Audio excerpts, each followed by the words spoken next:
Alright, Mars and Pars, mag-test tayo ngayon ng microphone, wireless microphone for DJI Osmo Action 3. Ito yung DJI Osmo Action 3 natin. May aluminum cage na siya. At saka i-test natin tong Boya. Boya MY-V2 M1V2. M1V2. So, i-test natin dito sa DJI Osmo Action 3 kung gagana ba. So, try natin. Yung gamitin natin TRS to TRS cord. At saka yung Type-C to TRS. Type-C to TRS cable from M3 Moto. So, iwan na natin tong action camera natin.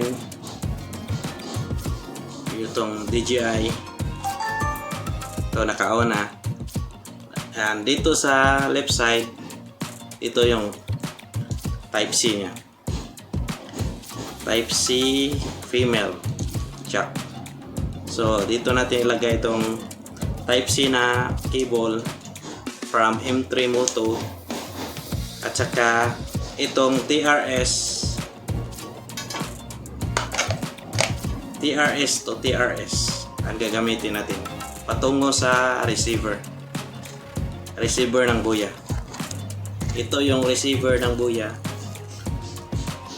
May female din siya na TRS dito sa baba. So i-try natin, i-on muna natin tong Boya na receiver. Yan, naka-blue na. Saka i-on natin yung wireless mic ng Boya.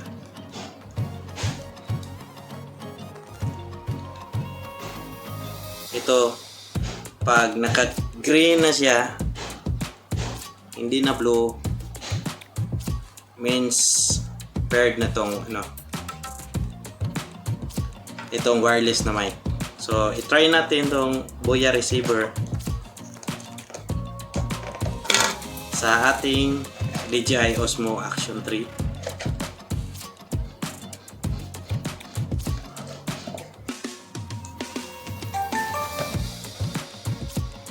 So, i-plug lang natin dito.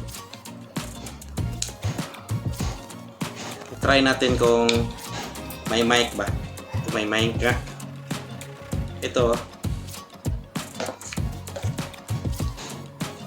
Makikita nyo dito na logo.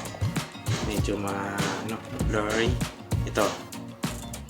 Itong logo na ito. Itong mic. Yan yung means connection na siya pag may mic logo. So i-try natin tong wireless mic na Boya M1V2 kung gagana ba dito sa DJI Osmo Action 3 natin. So ipakita ko yung screen ng DJI. Dito may icon naman na mic. Nakita niyo yun. Low. Okay. So, sa mic test. Gumagana naman. So, sana clear ito kasi branded naman itong Boya na mic. Nakita naman natin itong red na icon sa mic means basag yung audio natin. So, color red. So, i-adjust natin dito sa DJI Osmo Action 3. May gain naman dito. Ito, gain 3 dB yung gain dito. So, i-adjust natin na. So, medyo okay na. So, i-try natin dito sa labas kung gagana ba to. At maganda ba ang natin. Clear ba ang audio natin dito? Okay? So, punta tayo sa labas. Alright.